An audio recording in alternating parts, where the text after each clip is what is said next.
Fear is the path to the dark side. Fear leads to anger. Anger leads to hate. Hate leads to suffering.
Oh! Greetings, Bucketheads. Mevar Tigar. Welcome to our 254th, May the 4th, celebrating episode of Mandovision. I am your host, Darguy Tom, and thank you so much for checking out our small independent Star Wars podcast. We're so glad you're here. Reach out to us on the socials, Mando_Vision on Twitter and Instagram. Email the show, mandovisiontom@gmail.com. All right, Bucketheads, it's happened. We are now past May the 4th. But I hope everyone else out there had a great day, got to celebrate Star Wars. Maybe you went to a Star Wars themed bar or party or event and got to socialize and hang out with other like-minded Star Wars fans. Or maybe you just stayed home, watched the movies at the convenience of your home cinema. Or perhaps you ventured out to celebrate the 25th anniversary of Star Wars The Phantom Menace. Hey, that'd be pretty fun. Might be on my list this week as well. We'll see about that. Fingers crossed. But regardless, we got a nice Star Wars May the 4th. We got a new Acolyte trailer that came out. That looks very exciting. Kind of helps fill in a little bit more of the blanks for the mystery of what that show is and what it's going to be about. So I think that was worth noting. I'm not going to dive too deeply into it. I just want to say that, hey, it looks really, really good.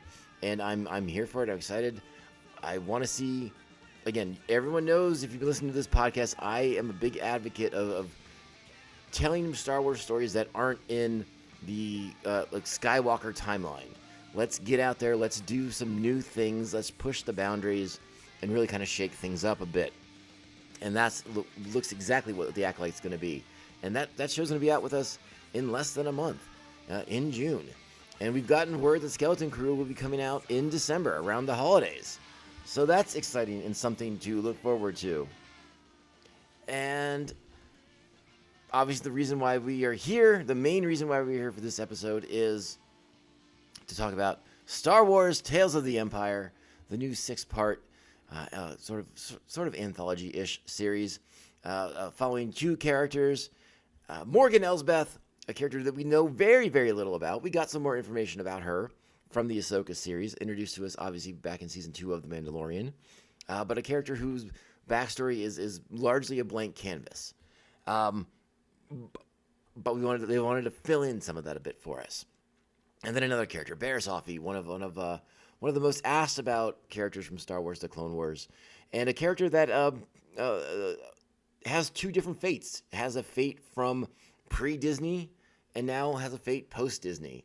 And that's an interesting aspect as well. Bariss Offee, a character that I very, very much enjoyed on Star Wars: The Clone Wars, in some of the old Expanded Universe novels and comics and things like that. But yeah, Bariss Offee in the old Expanded Universe died on Felucia in Order 66 with I believe with her own Jedi Padawan at the time. Then the Clone Wars series, animated series, came along and added all these new elements. Obviously, her arrest being the biggest change. and kind of throwing a monkey wrench into those plans. So then the Disney acquisition and them throwing out all of the old expanded universe stuff. And so that just left the Clone Wars, right? So we knew Barriss was in prison, but we had no idea what happened to her when Order 66 was happening. And now we finally get sort of the end of the road. One might be able to conclude from this three-parter in Tales of the Empire. But something that probably the story that I was looking forward to the most out of what we saw initially when they released this teaser for Tales of the Empire. What did I think of them overall? Overall, I really enjoyed this 6 episodes. I did think they were a tad short. I would have liked them to kind of fill it out a little bit more, particularly when it came to Morgan Elsbeth's story. And we will talk about the specifics of that down the road. I feel like for Morgan Elsbeth's story, we just got like a lot of touchstone moments, but there's still a lot of this character that we don't know and that I don't quite understand. And again, we will talk about that on the bump, after the bump here. As far as the Bariss story goes, again, that was the one I was most excited about, most fired up for, and I feel like we got a lot of answers that I think we got all the answers we basically wanted, and I think the path that she goes on is a path that, to me, feels very, very right, and does that character a lot of justice, and I'm here for it. I love those 3 episodes, and we'll talk about those after the bump. But yeah, that's our show for today. We are going to be talking about Star Wars Tales of the Empire, so make sure you have watched the 6 parts that are out now on Disney Plus, because we are going to get into it. We're going to give all the spoilers and get into that nitty gritty. So let's talk about you guys know how much I love to give credit where credit's due. All right, so this is Star Wars Tales of the Empire. Original air date May 4th, 2024. The stories are by Dave Filoni, but we got a murderer's row of writers here. A lot of familiar names that we know from Clone Wars and from The Bad Batch. Writers like Amanda Rose Munoz, Matt Meshkovitz, Nicholas Anastasiou, who I think is a new Star Wars writer. And we also got a lot of great directors on this one. Nathaniel Villanueva, Stuart Lee, Sal Ruiz. Again, murderer's row of our Star Wars animation directors. And let's go ahead and just break down the episode names as well. But for Morgan Elsbeth's story, we have Path of Fear, Path of Anger, and Path of Hate. Obviously, that's why we played the Yoda clip at the very beginning, because, again, a lot of this is the path that Morgan is on. And in a way that sort of highlights all of what Yoda has said to us. We see all of these things come to fruition on Morgan Elsbeth's track, the track that she's on, her destiny, her fate, whatever you may want to call it, lines up with everything that Yoda taught us back in Episode 1 in The Phantom Menace. And then in the Bariss storyline, we have episodes titled Devoted, Realization, and The Way Out. And we'll talk a little bit more about those titles, because I think they have a little bit more to do more directly with the character. Not that the other ones don't, but it's very on the nose. Those Morgan Elsbeth episode titles are very on the nose. So there's not a lot to kind of pull apart there. Morgan's path is one that is sort of, for us, predetermined. We know her end fate. And that's that, as far as that goes. Barriss is, again, where we do get to her fate, but her journey is a lot different than I think maybe we anticipated. Our primary casts for this week, again, we've given credit to the writers and the directors. There's an incredible amount of voice acting being done in these episodes, so let's give credit where credit's due. We have Meredith Salinger returning as Bariss Offee. Diana Lee Inosanto returns as Morgan Elsbeth. Rhea Kihlstedt is Lynn, a.k.a. the Fourth Sister. Steve Bloom, Shelby Young, Susie McGrath, Katie Sackhoff, Lars Mikkelsen, Matthew Wood, Xander Berkeley, Lydia Look, Anna Graves, Dee Bradley Baker, Kathy Ang, Keston John, Warwick Davis. That's right. And Jason Isaacs rounding out. Again, many more people, but those are the big ones. And, woo! Like I said, they all bring the goods. I do want to say before we get into things, love the animation, love the action that they do here. The violence was more violent than I anticipated, especially in the opening episode, but we will talk about that more in particular right after this. So you know what that means. It is time. Strap on your buckets. Let's go. Men like Eustane join out of greed and self-interest. others out of fear, all with ambitions of power. Answer again. Why do you seek Imperial favor? Revenge. Years ago, my people were all but destroyed. Our culture, our beliefs, are fading into memory. Yes, I seek power to ensure my future, to destroy my enemies. My anger gives me strength, and it is that strength that I offer the Empire. Offer accepted.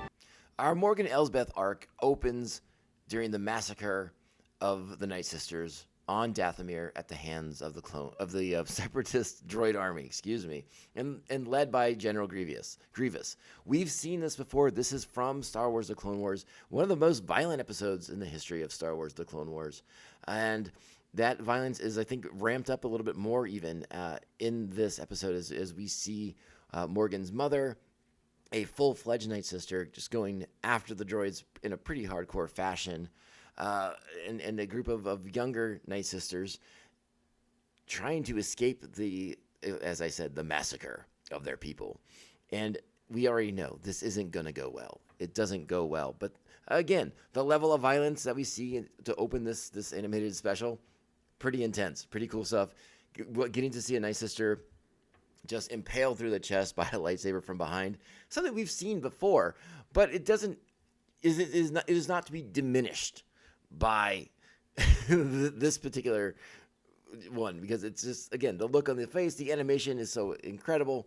But this is Morgan, kind of like her.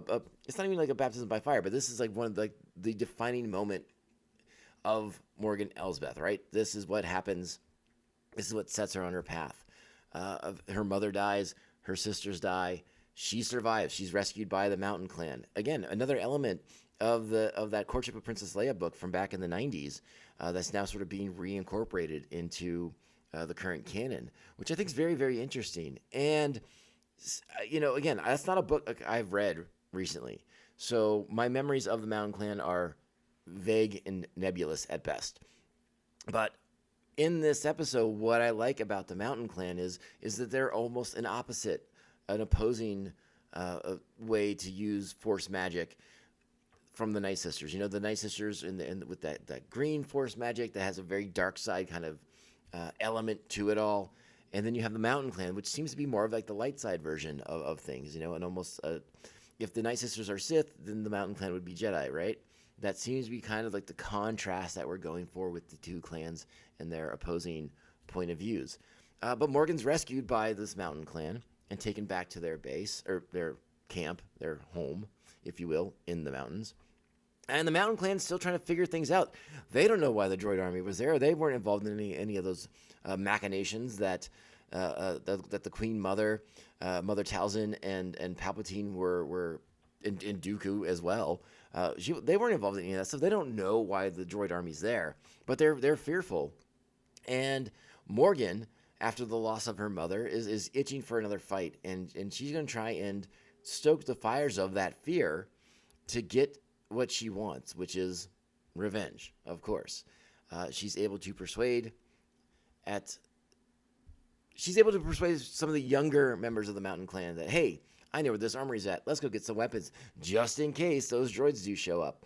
But Morgan is spoiling for a fight the entire time, and she doesn't care about this Mountain Clan at all, especially once they start dying. Morgan is all about the fight. This is the path that she's put herself on. She has been warned by the leader of the Mountain Clan to not go down this road, to not follow those more baser instincts for revenge and for some sort of recompense for what was done to her. But that is the path that Morgan has put herself on very, very early on, and it costs the Mountain Clan dearly, as the leader of the clan loses her daughter in this struggle when the droid army, eventually doing a sweep, comes around, and we got super battle droids going after Morgan and these Mountain Clan people who don't really know how to fight. But again, this is all about Morgan. Morgan puts herself first and foremost. So when these girls are dying around her, she doesn't even realize it. She's just in it to kick some battle droid butt. And again, she does a fine job of it, but she's completely outmatched, and she has no support with these Mountain Clan people who don't know what to do. And as the Mountain Clan, as they rally around and bring their dead home, again, we know Morgan's path. What I want to say, and again, I didn't really know first viewing. I've watched the episodes twice since my initial viewing, so 3 times total. And I wasn't quite sure how Morgan Elsbeth's story was going to play out. Again, it's a character that we don't know a lot about, but who has a long timeline to kind of fill in. So what these 3 episodes do is they're sort of touchstone moments on her path. We don't know. We don't get to know every little thing. We see this key moment on Dathomir when she sort of sets her path, again, like the episode, so the path of fear, the path of anger, the path of hate. This is the path that Morgan is on. This is the first stage of that. So then when we get to the path of anger, which is next, and we see Morgan is older. She's moved on. She is the magistrate of Corvus, which is where we met her in The Mandalorian. But we don't know how she attained this position. We get some idea, but we don't know. We don't even know how she left Dathomir. None of these things. We don't get a lot of those kind of detail-oriented answers. This is a highlight moment. All right, she's pitching the Empire on the TIE Defender. Apparently Morgan Elsbeth is the original architect of the TIE Defender, which we know so well as a pet project of Thrawn's from Rebels. But apparently it is Magistrate Morgan Elsbeth's design and resources of Corvus that bring the TIE Defender into potential manufacturing for the Empire. I do like her presentation to the Moffs and how the Moffs sort of shrug off the idea of being able to save lives, having shield generators for TIE pilots, things that we've talked about before, but it's just kind of nice to underline those elements of why the Empire is the way that it is. They're more interested in the resources of Corvus and the worlds in her system that she controls than they are in designing a superior TIE fighter that will save the lives of Imperial pilots. And Thrawn talks about it when he shows up later on, how it's not cost effective, and Moffs aren't concerned about that. Moffs are all about saving bucks. That's why TIEs don't have shields. That's why TIEs do what TIEs do. They don't have hyperdrives. I liked underlining that. I liked seeing Rook in this episode. I liked seeing Captain Paleon in this episode. But again, it's these touchstone moments. So you're getting that initial contact moment between Thrawn. But do we understand necessarily why Morgan Elsbeth is so loyal to Thrawn that she will go to another galaxy to rescue him? We don't really get those answers. We also don't get the answer to how Morgan Elsbeth came upon a Beskar spear, which I was really hoping to get that one. That was sort of the one that intrigued me the most. I was like, oh, maybe we'll see how she gets this spear. Maybe she defeats a Mandalorian or blah, blah, blah. That's still speculation now. We still don't get those answers. But we do get a lot. And what we do get when we played the audio clip, Thrawn asking Morgan why she wants Imperial favor, and she talks about revenge. And it's a cloudy motive at best in my mind. Because, again, in my mind, Morgan doesn't even understand who she wants revenge against. She's now allying with the Empire, who, in a roundabout kind of fashion, are the ones responsible for the death of the Night Sisters, of her clan, of her people, of her culture. That's all basically at the hands of Palpatine and the Empire. Now, again, we understand it's not common knowledge that what Palpatine was doing, how he's playing both sides against the middle. But this underlines, again, why Morgan Elsbeth's motives are hazy to me. Because who exactly is she going to get revenge against? Grievous is dead. The droid army's been decommissioned and sent to scrapyards. She just wants to make people pay for her pain and for her hurt. And that leads to the suffering that we talked about, right? Now the people of Corvus are suffering under her leadership because she's taking it out on them. And they don't have much time for her either. When Rook springs into action and attacks Morgan Elsbeth, they have no interest in calling for security to help her. They feel that she has betrayed them because she wasn't able to land those Imperial contracts. But she ends up winning the day, comes into favor with Thrawn. And these workers who I think thought they were going to be able to profit more greatly are now going to be sort of forced into servitude in a sense for the Empire and for what I would imagine are to be minimal wages.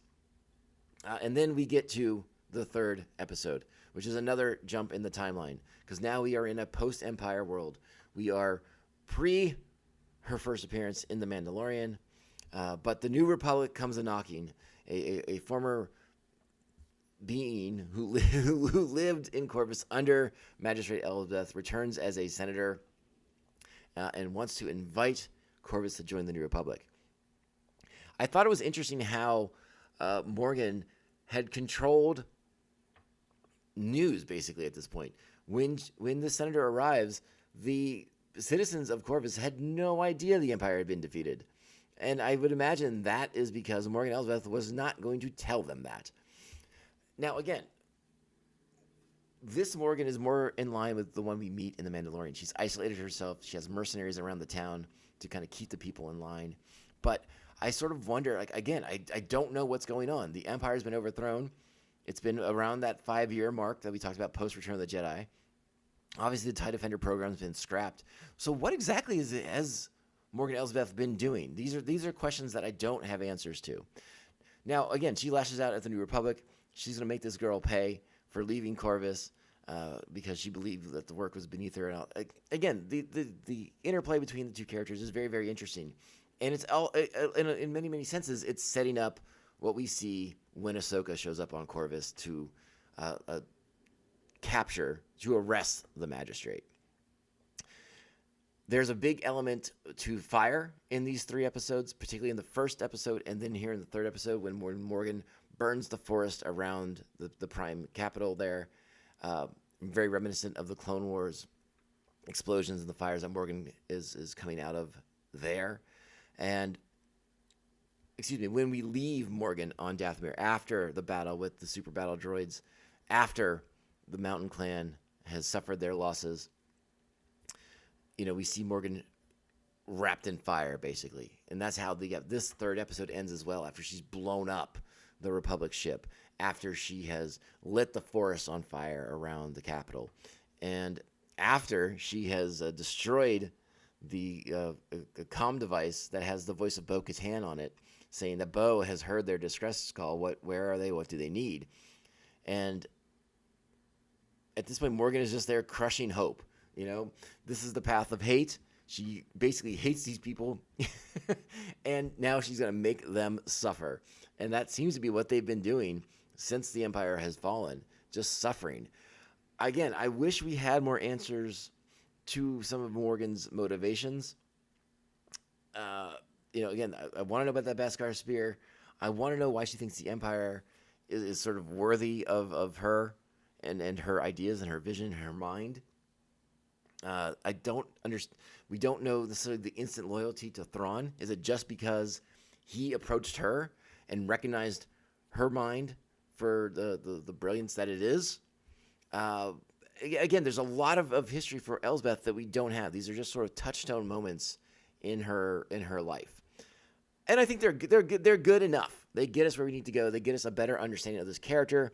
I do wish they had filled out a little bit more of it. But again, 3 episodes that are very enjoyable. But of the 2 characters that we're following in Tales of the Empire, this was the lesser for me. And again, I enjoyed them, but this was the lesser. I wanted that Bariss story. Give me that Bariss story. And after the break, we're going to talk about the Bariss story.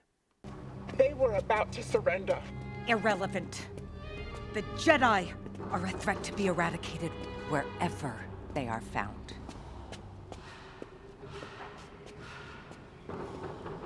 Then you have one Jedi left to deal with.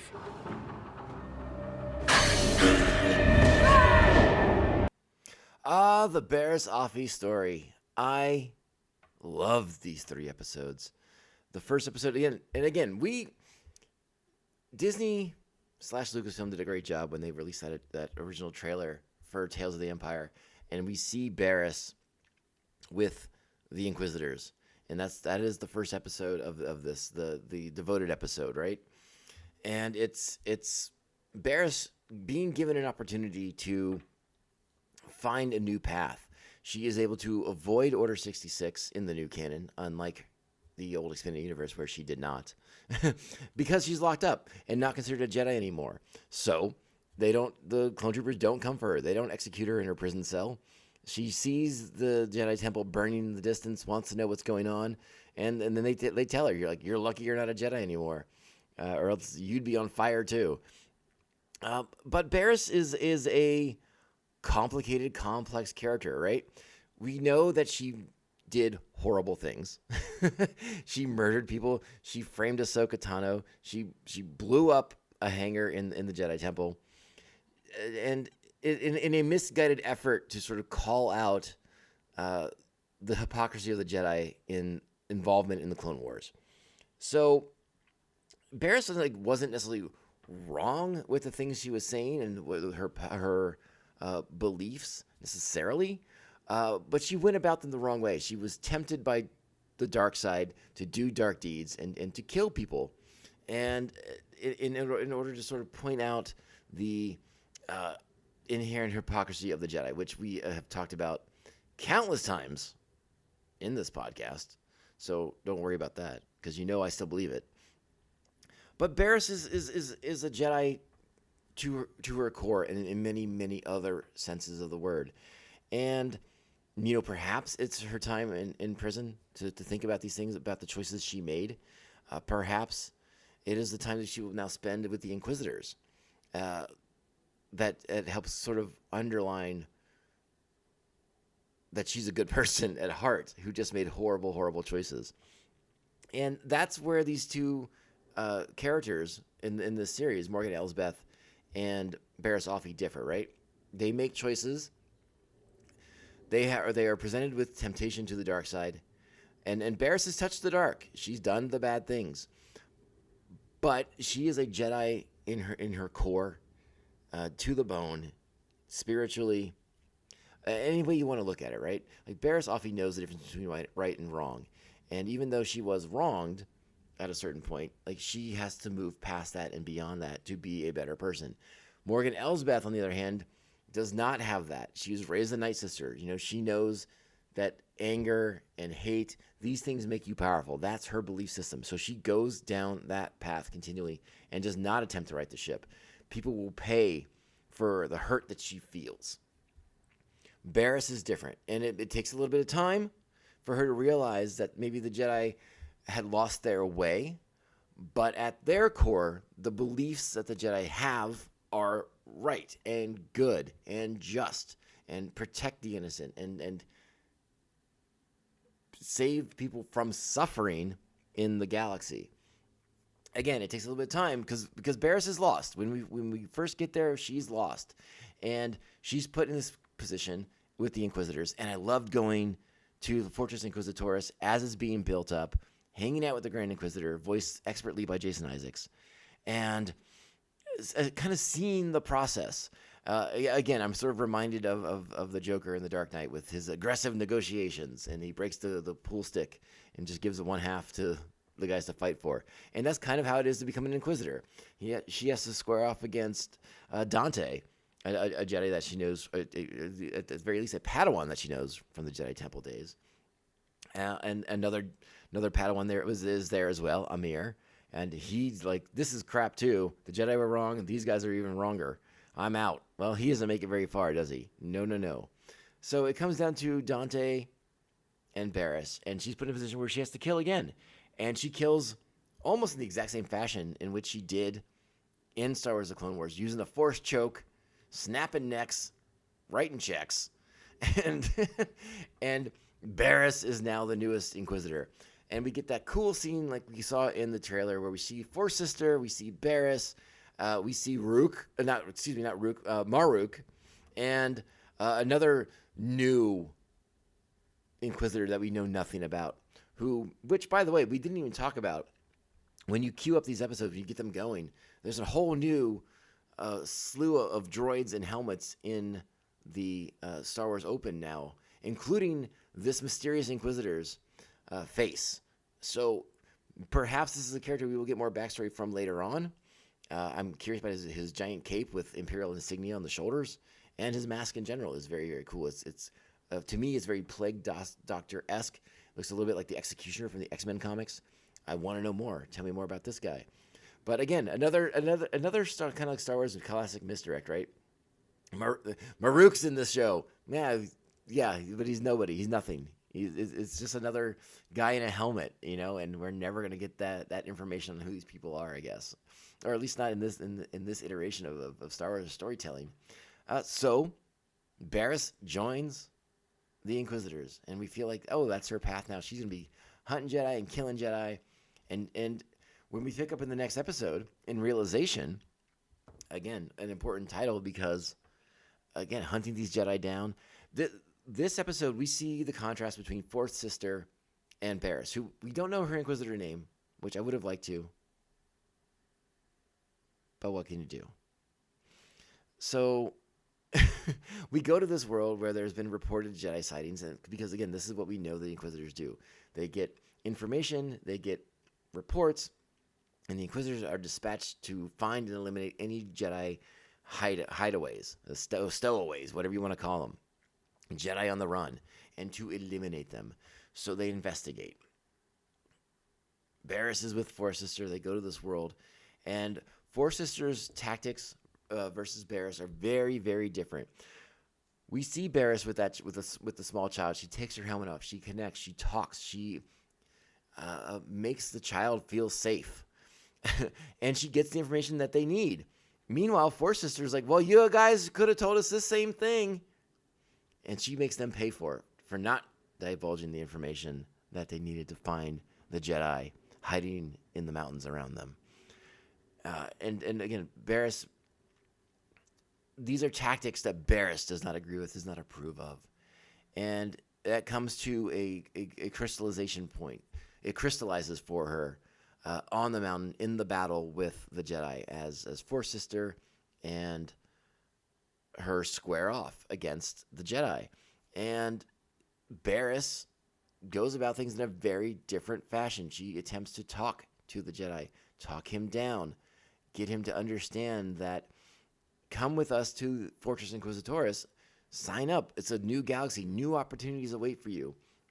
But what Four Sister does, once he powers down that lightsaber and Four Sister cuts him down, it's a moment of clarity for Bariss that the Inquisitors are nothing like the Jedi. There's nothing redeeming about being an Inquisitor. She will not find herself on the path that she wants to be on. Because, again, Bariss made bad choices in the Clone Wars.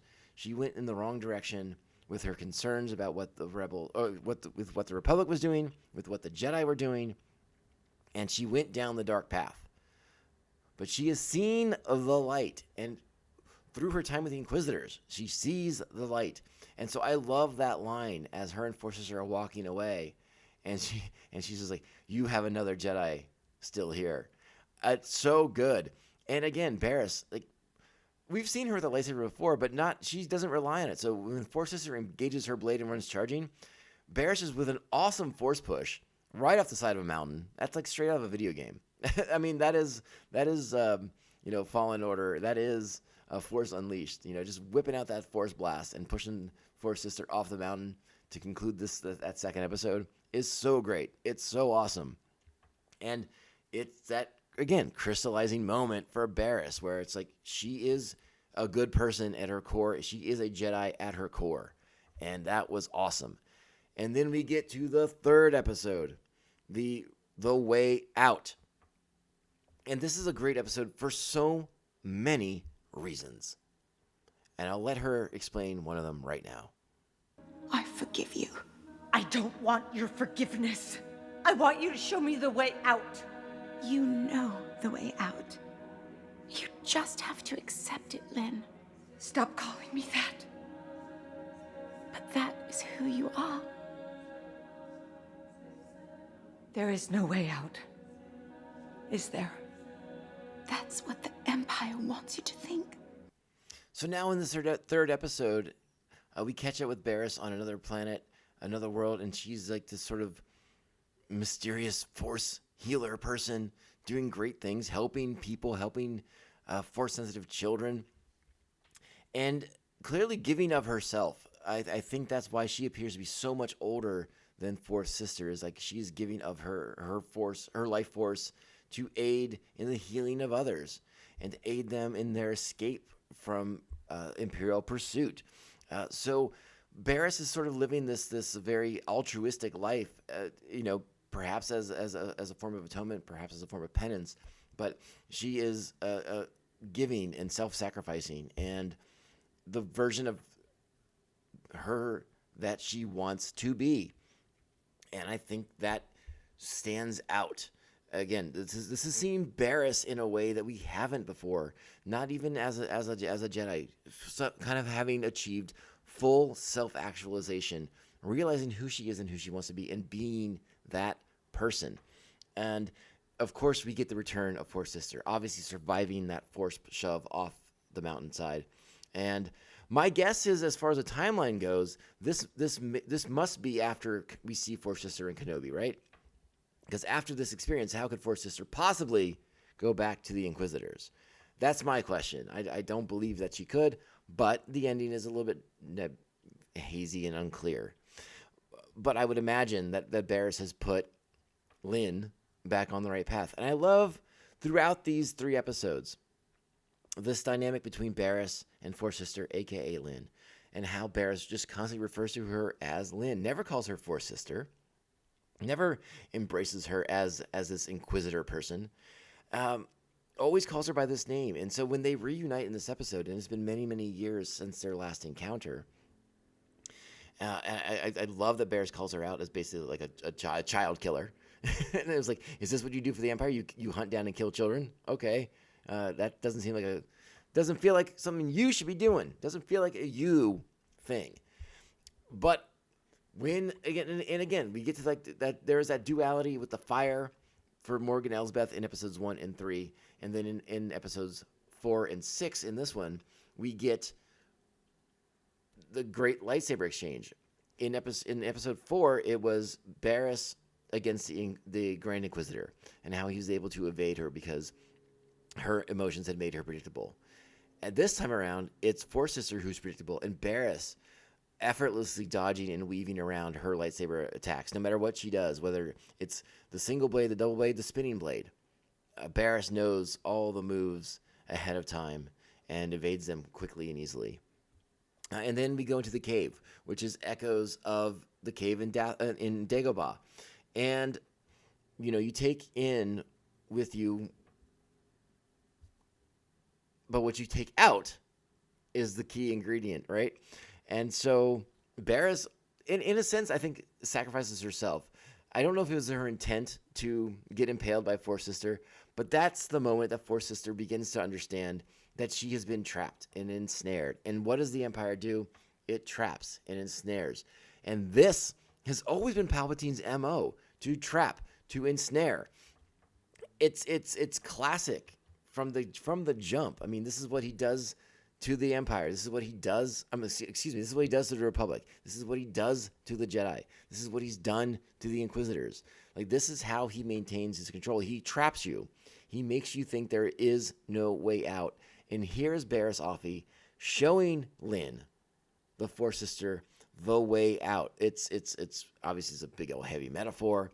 The cave, Barriss warns her, you will not be able to, you will go in that cave and you will not come out because you don't know the way. And in a sense, Fourth Sister doesn't come out. Lynn is the one who comes out of the cave. It's brilliant and it's beautiful, and I love how well executed it is.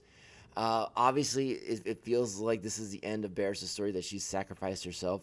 I would love to find out that Barriss and Lynn survive together and end up aiding on, I forgot the name of it, that underground railroad that the Force-sensitive kids have that we find out about in Kenobi. And again, there's a reference in this episode.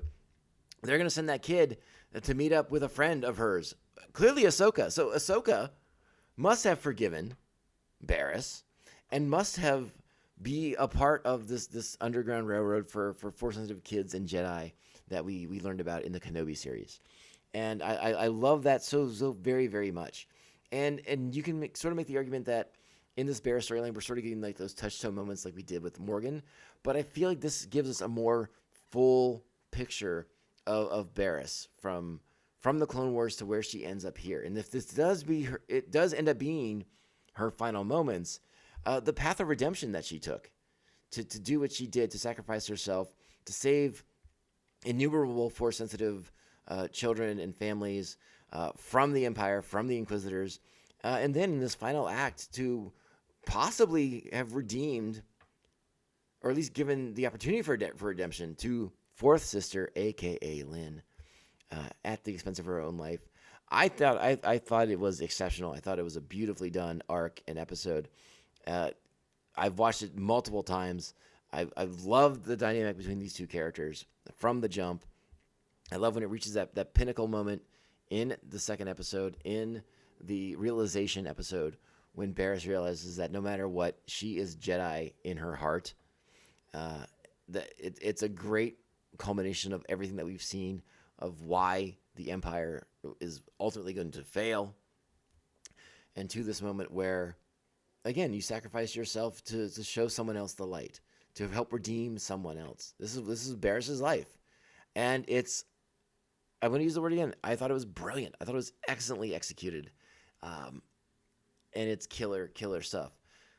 And I think that's pretty much everything I have to say about this. I mean, a reminder, Palpatine, the Trapster. Like, this guy, if he was a Spider-Man villain, he'd be the Trapster. Ridiculous. But Barriss has now shown Lynn the way out. And will Lynn return the favor and show others the way out? You know, there's a lot of Inquisitors. We don't know their final fate. So perhaps she's able to save some other members of the Inquisitors. Or she just picks up where Barriss left off with helping get these Force-sensitive kids out of harm's way, out and off the radar of the Empire. It's really, really well done. I'm not going to break down the episodes, each episode, with a bucket rating, but the Morgan Elsbeths, it gets 8 buckets. The Morgan Elsbeth arc gets 8 buckets. The Bariss Offee arc gets 9.5 buckets. It's excellent, and I cannot recommend it enough. I will probably watch these 3 episodes again later today because it's that good. Killer stuff for Bariss Offee. And if this ends up being the end for Barriss, I couldn't ask for anything better as far as a final fate for a character that became sort of a fan favorite. I want to use the word beloved, but again, she did do bad things the last time we saw her in the Clone Wars. But I wouldn't mind filling out Barriss's timeline a little bit more as well. I'd love to see a little bit more of things after that moment where she leaves the Inquisitors to what she's been doing and how she gets to where she is, and sort of those moments of giving of herself, of her life force to help others, to heal others, to move them along to safety. A very fascinating character that I'd like to spend more time with. And that's it. That's Star Wars Tales of the Empire. Great stuff, guys. Go check it out if you haven't already, and watch it again because there is some nuance. I think particularly there's nuance in the Barriss arc, but the Morgan Elsbeth arc is enjoyable as well. I wish we'd gotten a little bit more information on that character and her path and why she makes the choices that she makes. I still have a lot of questions about her decision making, how she got that Beskar spear. I want to know these things. Will I get to find out? I don't know. Maybe not. But the Barriss stuff, mwah, chef's kiss. Good times. And that's going to be our episode for this week. I already went on way longer than I intended, but that's how this podcast goes sometimes. Reach out to us on the socials. We're at Mando_Vision on Twitter /X and Instagram. Email the show, mandovisiontime@gmail.com. Be sure to like, subscribe, follow, and share the show with all the Mandalorians in your covert. If your podcasting platform allows it, sweet 5-star reviews. Help out small podcasts like us. They help us stand out, get lost in the galactic shuffle. Thank you so much. All right, this is the Mandovision Podcast. I am your host, Nargai Tom.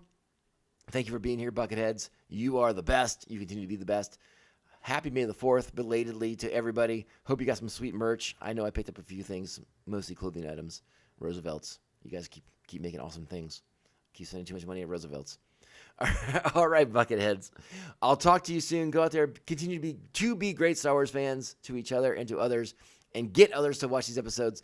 That Bariss arc, that'll bring in the fans. That'll bring in some new fans. Let's do it. All right. We'll be back next week. I don't know what we're talking about yet. It might be back into season 7 of the Clone Wars. We'll see what happens. But until then, remember, this podcast can only end one way. This is the way. This is the way. This is the way. This is the way. You expect me to search the galaxy for the home of this creature and deliver it to a race of enemy sorcerers? This is the way.